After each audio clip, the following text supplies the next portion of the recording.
Estou de volta e quero agradecer a você que está participando comigo pelo telefone 1938719620. Muito obrigado pela sua participação. Nosso telefone está sempre aqui à sua disposição, inteiramente à sua disposição. Liga agora, tem um grupo aí prontinho para te atender, para anotar o seu pedido de oração, para conversar com você, 1938719620. E eu quero agradecer agora de uma forma muito especial a você que está ligando, tomando a iniciativa já de se tornar sócio desta obra de evangelização.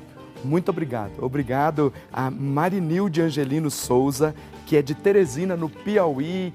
Povo lindo aí do Piauí, um grande abraço. Obrigado pela sua participação. Ela está pedindo oração pela saúde da sua mãe, por ela mesma, pela recuperação de uma cirurgia, pedindo por ela e por seus familiares. Aqui também recebo a participação do Cedenir Cunha Ferro. Cedenir Cunha Ferro, de Tramandaí, no Rio Grande do Sul, pedindo pela saúde do Cedenir e Adélia, o casal, pede por toda a sua família, que Deus te abençoe e te guarde. Vocês dois aqui, o Cedenir e a Marinilde, estão concorrendo ao nosso Super Kit, que vai ser sorteado no dia 7 de outubro. É o kit para aqueles que estão ligando para se tornar sócios. É um super kit maravilhoso, muita coisa boa. Tem CD, Capelinha das Mãos Ensanguentadas de Jesus, olha, livro. Tem essa capela aí para você aplicar a imagem de Nossa Senhora Aparecida de uma forma bem artesanal. Tem CD do Padre Nilson, tem a capelinha de São José, tem o devocionário do Preciosíssimo Sangue de Jesus, tem muita coisa. O Cedenir de Tramandaí, no Rio Grande do Sul, e também a Marinilde, lá de Teresina, no Piauí, já estão concorrendo a este super kit. Olha, tem a vela, tem as novenas, tem tudo para você. Olha, você vai colocar tudo aí na sua casa, mas você pode presentear alguém também. E olha, para o sócio doador também, você que já fez a sua doação nesse período e que vai fazer a sua doação, também está concorrendo a este super kit para os novos sócios e também para os sócios doadores. Então não perca tempo. Não fez a sua doação? Faça, porque você já vai entrar, o seu nome já entra aí para o nosso sorteio. E você que está ligando agora para se tornar sócio e vai ligar durante toda essa semana também está concorrendo a esse super kit. Muito obrigado. Obrigado mesmo. Obrigado a você que está ligando para cá para deixar o seu pedido de oração. Aqui é a Maria Auxiliadora da Cruz Almeida, de Pouso Alegre, Minas Gerais. Deixa eu dizer uma coisa para vocês. Nós temos uma enquete aqui. Você está concorrendo a um livro dos 4 evangelhos ao participar e responder a seguinte pergunta: quais são as virtudes teologais? Eu já falei aqui no começo do programa. Será que está difícil de responder? Fé, esperança e caridade, será que são essas? Olha, eu vou dizer para você o seguinte, uma delas nós precisamos durante toda a nossa vida. Aliás, 2 delas, porque elas têm que andar de mãos dadas para nos colocar no céu, que é plenitude de amor, plenitude de caridade. Participa aqui comigo, 1938719620, responda quais são as virtudes teologais e você estará concorrendo ao livro dos 4 evangelhos que daqui a pouquinho eu mostro para você. Quero agradecer aqui a Maria Auxiliadora da Cruz Almeida, de Pouso Alegre, Minas Gerais, participando comigo. Coloco aqui a sua vida junto com os novos sócios diante do Cristo Bom Pastor Misericordioso, pedindo que você seja muito abençoada. A Marlene Correia Branco, de Florianópolis, em Santa Catarina, pede pela reconciliação do Aldo e da Marlene, da Júlia, pede também pela Júlia, Ana Paula, pela cura e libertação, pela saúde de toda a sua família. Maria Juraci Caetano de Garça, em São Paulo, pedindo aqui pela saúde da Patrícia, do Fernando, Dayana, Renato, Marici, pela alma do Osvaldo. Maria Juraci e pela alma do Osvaldo. Ciro Alves de Oliveira de Simão Dias, em Sergipe. Leni de Oliveira Rodrigues, que participa comigo também, de Tamboara, no Paraná, pedindo oração para o Darcy conseguir um emprego e pela saúde dela. A Maria Alves Lisboa, de Cacaulândia, em Lisboa, Maria Alves Lisboa, de Cacaulândia, em Roraima. Obrigado pela sua participação, participando aqui comigo. Aliás, de Rondônia, obrigado pela sua participação. Tenho aqui algo muito especial. A Irene Moraes de Andrade, lá de Três Corações, Minas Gerais, está dizendo assim: peço oração em ação de graças pelo aniversário do meu matrimônio. Irene Moraes de Andrade e Olaci Augusto de Andrade. 45 anos de matrimônio. É bom falar dessa forma, viu? 45 anos de matrimônio. Parabéns. Deus te abençoe. Muita alegria, muita paz. Que vocês continuem vivendo aí a fidelidade matrimonial. Que Deus traga muitas bênçãos. Aquela bênção que vocês receberam no dia do sacramento do matrimônio, que está escrito lá no ritual do matrimônio, que é a única bênção que não foi abolida nem pelo castigo do pecado original, nem pela condenação do dilúvio. É a bênção para as famílias. A bênção matrimonial. Que Deus continue abençoando poderosamente a vida da Irene Moraes de Andrade e do Olaci Augusto de Andrade, que comemoram 45 anos de matrimônio. Deus vos abençoe. Em nome do Pai, do Filho e do Espírito Santo. Amém. Olha que lindo, viu? Bom falar de vida matrimonial numa sociedade que às vezes acha que o matrimônio é meio descartável, que já se casa pensando assim, se der certo a gente continua, se não der certo a gente separa. Matrimônio é sacramento, a ação da graça de Deus na vida do homem e da mulher. Tenho certeza que se você tem essa consciência, vivem na fidelidade para sempre. Deus abençoe vocês. Quero colocar aqui diante do Cristo bom pastor misericordioso a sua vida e a vida de toda a sua família. E agradecer aqui a Gessi Lourdes Milani Borg de Campinas, São Paulo, participando comigo. Muito obrigado. Daqui a pouquinho eu continuo lendo aqui a sua participação, porque eu quero trazer para você agora uma passagem da Sagrada Escritura que vai nos ajudar a compreender aquilo que nós estamos meditando hoje. Aliás, aqui no nosso cenário você encontra a Sagrada Escritura, você encontra o Catecismo da Igreja Católica. São 2 livros de cabeceira. Você precisa ter aí na sua casa a Sagrada Escritura. Mês da Bíblia, a Bíblia não é para ficar lá na estante. Mês da Bíblia é para que você tome um gosto maior pela Sagrada Escritura, para que ela faça parte da sua vida como o alimento diário, o pão para todo dia. Depois, o Catecismo da Igreja Católica. Olha, 2 livros, a Sagrada Escritura e o Catecismo. Tem que ser o livro de cabeceira de todo o cristão católico, para poder crescer na vida de fé e se alimentar da doutrina segura que está contida no Catecismo da Igreja Católica. Quando nós falamos de fé, existe um livro, aliás, fala de fé, você encontra experiências de fé, discursos sobre a fé, você encontra em toda a Sagrada Escritura. Mas há um livro aqui no Novo Testamento que faz chamado do Elogio da Fé. É algo extraordinário quando você lê a carta aos Hebreus.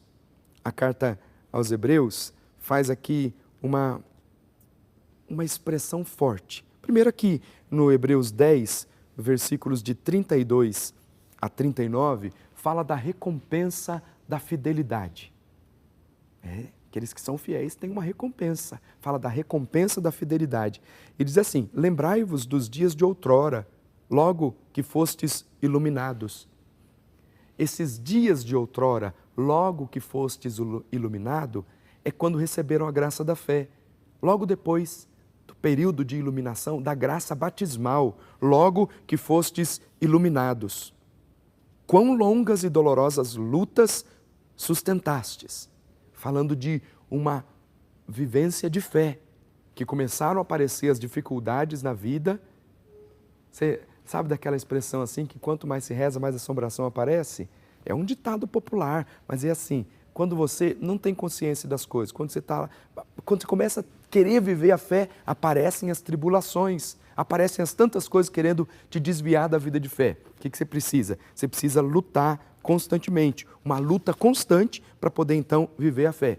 E essa luta constante se chama fidelidade, e a fidelidade é recompensada. Ele continua dizendo: seja tornando-vos alvos de toda espécie de opróbrios e humilhações, seja tomando moralmente parte nos sofrimentos daqueles que os tiveram de suportar.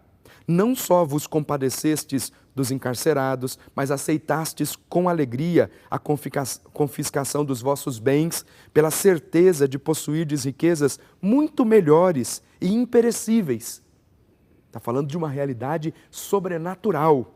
E aqui é quase que como que uma introdução para chegar no capítulo 11, que faz o elogio da fé. Ele continua dizendo, não percais esta convicção, aqui está vinculada a uma grande recompensa, pois vos é necessária a perseverança para fazerdes a vontade de Deus e alcançardes os bens prometidos. E aí faz uma citação que está contida também lá no livro de Abacuque, capítulo 2, profeta Abacuque, capítulo 2, versículo 3, diz assim, ainda um pouco de tempo, sem dúvida, bem pouco, e o que há de vir, virá e não tardará. E aí faz a citação, meu justo viverá da fé. Porém, se ele desfalecer, meu coração já não se agradará dele. Porque aqui está falando, ó, o justo que vive pela fé é o corajoso, aquele que tem coragem de enfrentar as dificuldades para viver da fé. Se desfalecer, significa um pouco de covardia. Esse desfalecer significa voltar atrás, voltar ao paganismo, voltar às coisas ruins. Mas se desfalecer, já não se agradará dele. Porque lembra que sem fé é impossível agradar a Deus? E o versículo 39 diz assim, não somos absolutamente de perder o ânimo para a nossa ruína. Somos de manter a fé para a nossa salvação. Falando de um povo de fé mesmo. Quantas dificuldades você tem vivido aí no seu dia a dia? Quantas tribulações aparecem? Só você sabe a situação que você vive. Só você sabe o quanto de luta quanto de força você tem colocado aí no seu dia a dia para viver bem a fé. Será que é em vão essa luta? Olhe como termina o texto. Não somos absolutamente de perder o ânimo para a nossa ruína. Somos de manter a fé para a nossa salvação. Isso significa aquele que persevera, que vive na fidelidade. Quando todos olham falando que não vai dar certo, continua vivendo pela fé, continua firme na vida de fé. Quando todos acham que não vai dar certo, continua convicto de que Deus pode todas as coisas. É assim que o justo vive. Não é abandonado, pode ser talvez atacado de todos os lados. Lembra? Um tanto cairão à minha direita, outro tanto cairão à minha esquerda, não seria atingido. Isso é força da fé, convicção de fé. Em seguida, a carta aos Hebreus começa a fazer o elogio da fé, o elogio dos famosos. E eu acho tão bonito quando lá no livro do Eclesiástico começa a falar do elogio dos famosos, porque não fala assim, o elogio dos famosos são os homens que viveram de fé. Fala de Davi, de Gedeão, fala de uma série de pessoas que no texto do Antigo Testamento é a expressão usada, o elogio dos famosos. Mas não são famosos porque estão brilhando aí nas passarelas ou nos palcos da vida. São famosos porque viveram de fé e têm um exemplo para deixar para cada um de nós. São essas pessoas elogiadas pela Sagrada Escritura. Daqui a pouquinho eu vou trazer o texto para você dos famosos, da fé, o elogio dos famosos. Mas tem aqui no Hebreus capítulo 11, o texto que diz, primeiro, a fé é o fundamento da esperança. Fé e esperança. A fé é o fundamento da esperança. É uma certeza a respeito do que não se vê. Foi ela que fez a glória dos nossos antepassados. E aqui está contido então a glória, o elogio dos famosos, os homens que viveram de fé. Foi ela, a fé, que fez a glória dos nossos antepassados. A fé é o fundamento da esperança. Pela fé e pela esperança, nós caminhamos rumo à plenitude do amor, à plenitude da caridade. São três virtudes fundamentais, elogiadas aqui pela Sagrada Escritura, que, marcadas aqui, não no nosso corpo, mas na nossa alma, nos levam à glória do céu. A fé é o fundamento da esperança que nos leva à caridade perfeita, à plenitude da caridade que é o céu. E aí o texto começa a repetir. Eu fiz até lá na minha Bíblia, da edição Bíblia Tradução de Jerusalém, quando fiz um estudo sobre a fé, eu fui circulando aqui todas as vezes que falava de fé, todas as vezes. E quando cheguei na carta aos Hebreus, no capítulo 11, olha, é surpreendente, porque nos outros capítulos você encontra a palavra fé. Aí, é claro que já existem livros tem concordância bíblica que você vai lá e está escrito, parece a palavra fé 30 vezes em tal livro. Mas é muito mais gostoso, prazeroso, quando você pega a Bíblia e vai lendo e vai fazendo o estudo. E eu fui circulando onde está escrito fé, fé. E aí você encontra no capítulo 11, a fé é o fundamento da esperança. E aí ele começa a dizer, pela fé, repete isso, pela fé que reconhecemos o mundo que foi formado pela palavra de Deus, pela fé de Abel, pela fé de Enoque, pela fé na palavra de Deus. Olha, é surpreendente o número de vezes que fala de fé. Sabe por quê? Ela é fundamental para você vencer na vida, para você alcançar o céu. Sem fé é impossível agradar a Deus. O justo viverá pela fé e tão somente pela fé. Eu vou falar para você daqui a pouquinho mais elementos de fé e lembrar que nós estamos fazendo uma perguntinha para você aqui. Você está concorrendo a um livro dos 4 evangelhos. A resposta é simples. Quais são as virtudes teologais? Estou falando para você delas aqui. Quais são as virtudes teologais? Só posso dizer para você que são 3. Liga para cá, participa, respondeu corretamente, vai para a nossa urna, está concorrendo os 4 evangelhos aqui no final do programa. Vou para o intervalo rapidinho, daqui a pouquinho eu volto para continuar abençoando você.